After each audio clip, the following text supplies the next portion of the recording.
welcome back to Four Corners of the Galley. I'm your host, P-Bo, and you're joining me on my movie reviews. So, I love going to the movies. Every time when there's a great movie out, I try to go see it all the time, and I try to report back on what I've seen. A lot of the times I don't, but I like to always catch the big new ones. So this week I got the brand new Ant-Man and the Wasp. This is actually the sequel to Ant-Man. So I was extremely excited about this.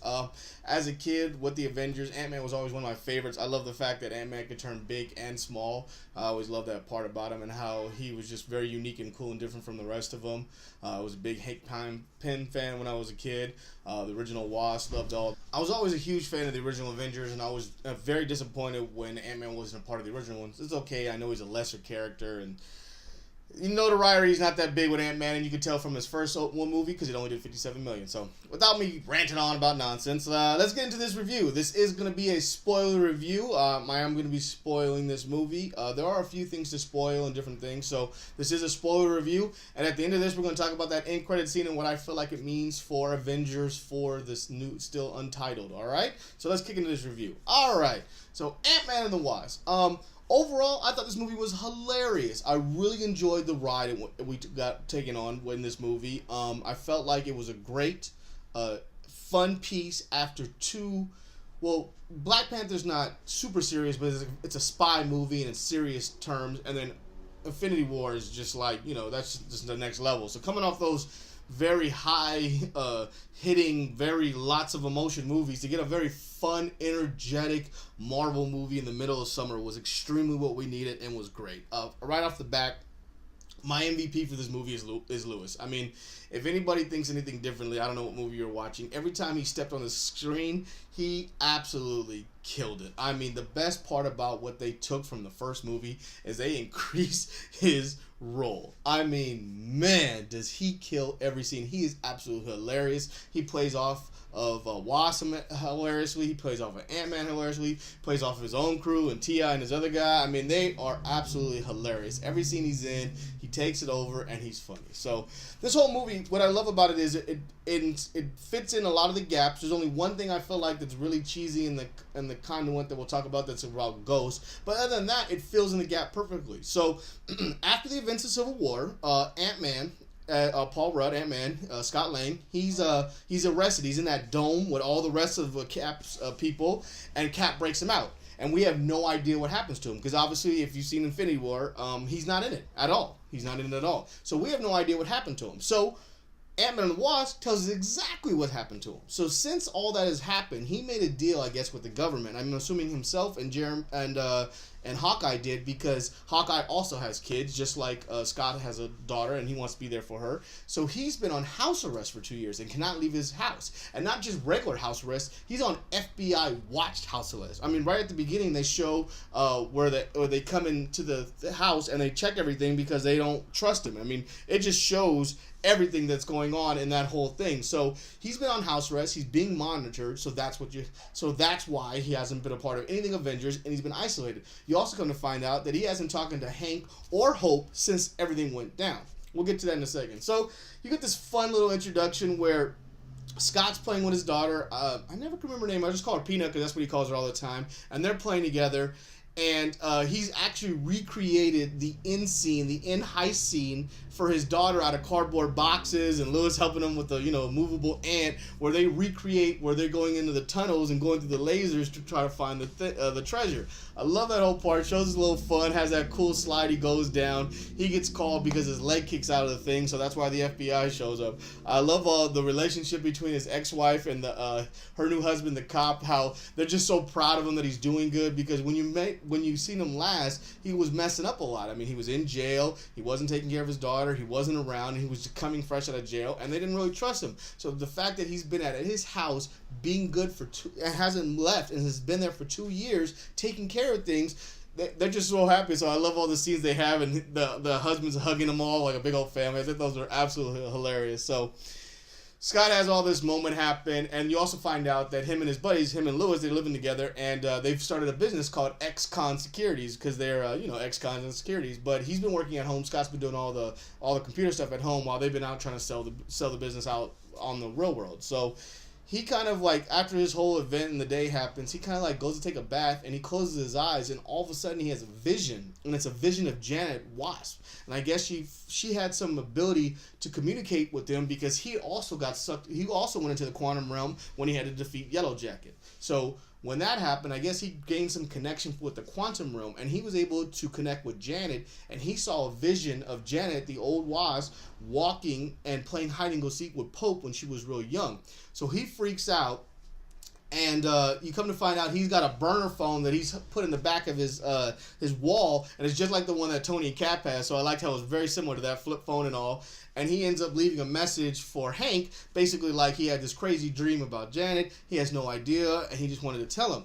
So, you know, he kind of goes to sleep, and then, or he's just hanging out, and then you see the little Wasp roll up and hits him with a little dart, and they take him out. She's in the car with them. He's freaking out because he's on house arrest and got the bracelet, and they come up with this ingenious idea where they take one of the large ants and they put the house bracelet on the large ant, and the large ant just basically replicates everything that he's done. So because he's been trapped in there for so long, his daily routine is crazy. I guess it was like 8 hours on, 9 hours of sleeping, and 2 hours of the bathroom or some nonsense like that. But he's like playing the drums. I guess he got good with magic, and he's got a running joke. He's messing around with the FBI and the whole time up close magic. I thought that was hilarious. It has great humor and a great story. But the overall bigger picture for the Marvel world, it's more about the quantum realm. So he gets back to them, and you come to find out that Hank and Hope have the ability to. They have this awesome lab they've made, but they have the ability to shrink it. So they've taken the shrink tech that we got to see in the first one, and they really enhanced it in this movie. I mean, they're using the shrink tech on everything. So they're able to take an entire building and shrink it down to a luggage size. That he has a Matchbox car full of cars he's able to use, and he can grow them up and make them come big and go small and put them in his Matchbox. And at the same time, when they're driving, there's amazing chase scenes where they're hitting the switch, going small, driving around, and going big. When Hope first picks up Scott, they're in the car and they're small and they're in this little it's such cool visual effects to it. It looks really great. The one thing they really enhanced on is they really had a lot of fun with the shrink. I mean, they really had a lot of fun with the shrink tech. I mean, this is the back and forth shrink tech, which is absolutely hilarious. All right, so let's get into Ghost. So Ghost, we come to find out, is a young lady who mistakenly, because of her father, who was an ex-SHIELD agent who used to work with Hank, and we don't know if he stole information, we don't know if Hank burned him, we can only tell the hearsay back and forth between them. But basically, he tries to open up the quantum realm himself, and in doing so, is not stable, and the quantum realm ends up exploding. But it ends up exploding on himself, his daughter, and his wife. And out of that, only his daughter survives. And then she becomes sort of what they call Ghost, where she's like translucent between parallels, like different universes.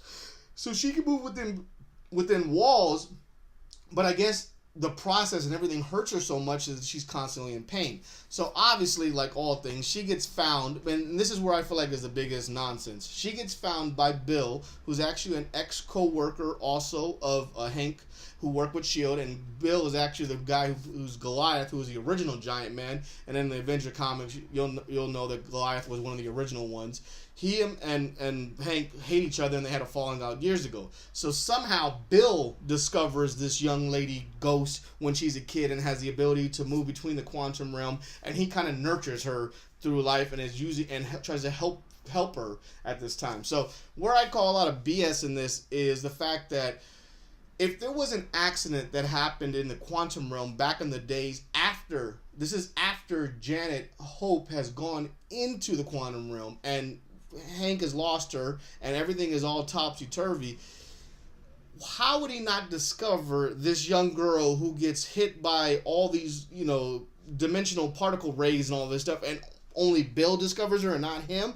That's where I feel like that's the bad thing. I mean, as great as Marvel has been, that we have only gotten a handful of good villains in the MCU. Just the MCU. I mean, Loki, Killmonger, Thanos, Helena's okay, but, she's got her little things. I mean, we just don't get that many great villains. Most of them are pretty cheesy, and it's because it's the superheroes. We get that.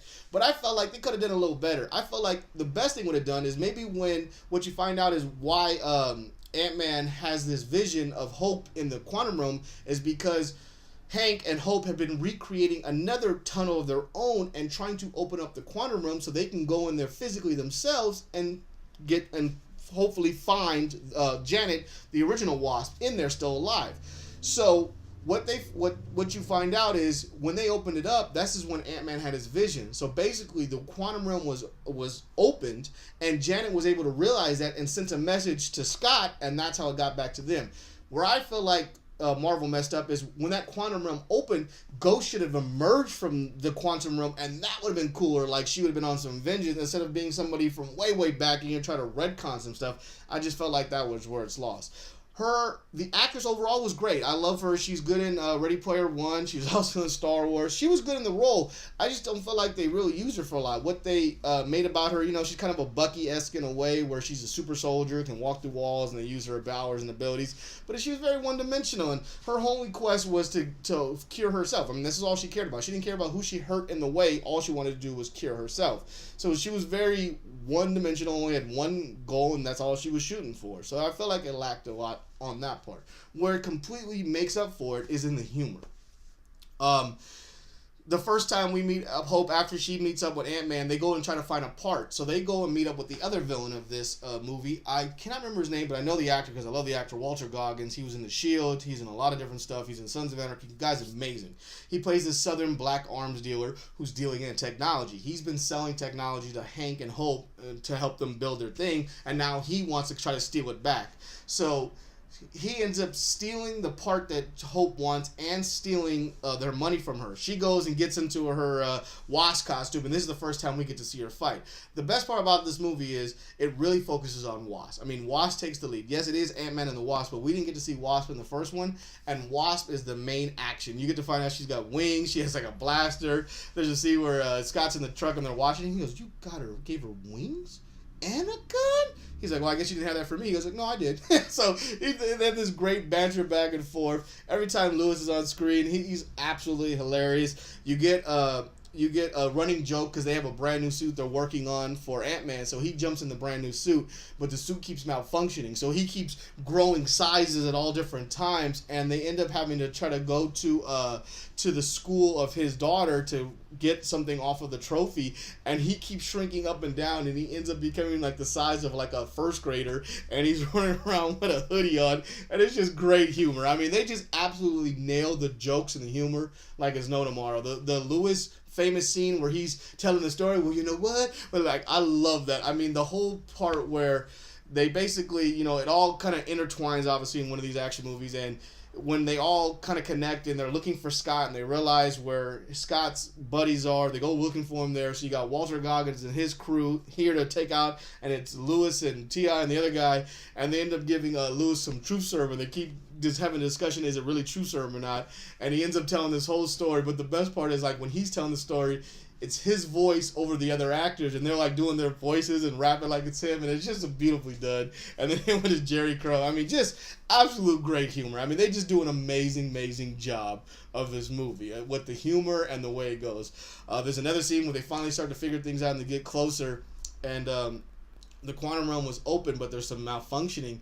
And because of the connection, Janet takes over Ant-Man's body, and he starts acting like Janet and doing, oh man, they killed the humor. I mean, what they did best was they got a lot of fun action and a really good story outside of the ghost, really cool, but the whole back and forth trying to find the lab, opening the quantum realm, and this is where it ends up being the bigger picture. So this quantum realm is going to be big. So at the end of this movie, they end up going into the quantum realm in this cool little spaceship going in there. They find Janet, Ant-Man, the original Ant-Man, Hank Pym, finds Janet and ends up bringing her out. They figure out a way to convince Ghost and heal her. I mean, it's just really cheesy with the whole deal. She wants to suck the energy out of the original Wasp, Janet, because she thinks that's the only way she can heal. Janet figures out a way once she gets out that she can heal her. I mean, just kind of trying to clean it up nicely. So they come out of the quantum realm. She's home. Everybody's happy at home. So the first end credit scene we get to, all right, full spoilers, everybody. First end credit scene is they're all setting up a smaller quantum tunnel to go into, and Ant-Man's going to go in there and collect some of the energy to give to Ghost. So she's giving all these she's talking a lot at that point. If you're not listening, you're gonna miss some things. So she's telling him what to do once you go in there. Watch out for this. She's telling him to watch out for those big yellow suckers. So when Ant-Man goes in, there's like these cool looking creatures, but they try to like eat him. She's like, watch out for those. She also says, watch out for the time vortex, or we won't be able to find you. So he jumps into the quantum realm and he starts collecting energy. And he goes, all right, guys, pull me out. Guys, pull me out. And you don't hear nothing. It's just static. They kick back to the real world, and now we have caught up with Infinity War. And what happens? Boom. They turn to dust. Talk about a knife in the gut. I mean, they hit you with one of the funniest movies of MCU since Ragnarok, and then they hit you with one of the coldest innings you've ever seen in your life. So now Ant-Man is stuck in the quantum realm just like Janet, and they're all dead, and he has no idea. But where I think this connects with what Avengers 4 is I think that he's going to go into that time vortex, and he's going to start going around at different times trying to figure a way out, but he's going to start to see things and see the events that happen. I think he's eventually going to get to Infinity War and realize what happened, is going to understand that, and then he's going to have to figure out a way to communicate to the other Avengers that are living, or maybe in the past, to tell them what's going to happen. Thanos is coming, or to collect these stones, or something of that nature. He's got a huge part to play. They didn't have him or Hawkeye. Now, Hawkeye, I guarantee we'll probably get some answer to him probably in the reveal at the Captain Marvel end credit scene. I think that's what we'll get from him, or if not in Captain Marvel. I wouldn't be shocked if you got something like that. And I feel like that's where you get your answer with him, because both of them were not in Avengers Infinity War, and they're going to be bigger players in this new one. So I feel like that's kind of where it is. Don't quote me, that's just my guess after seeing this one. That's where I'm hypothesizing at this point. Woo! Alright, so my overall score for this movie is a 7.5 out of 10. I thought it was absolutely hilarious. The villain just it can ruin some MCU movies. Overall, I thought this movie was hilarious. You stay for the humor. You watch everything Lewis is in. You laugh at all the fun stuff. You laugh at all the great jokes they make about big and small and all the different expenses. It was great. Go check it out. I'm telling you, you'll enjoy it. Alright. If you liked everything you saw, please like, comment, subscribe. Enjoy everybody that watches every week. Thank you so much. Until next time, folks. Good night, Ted.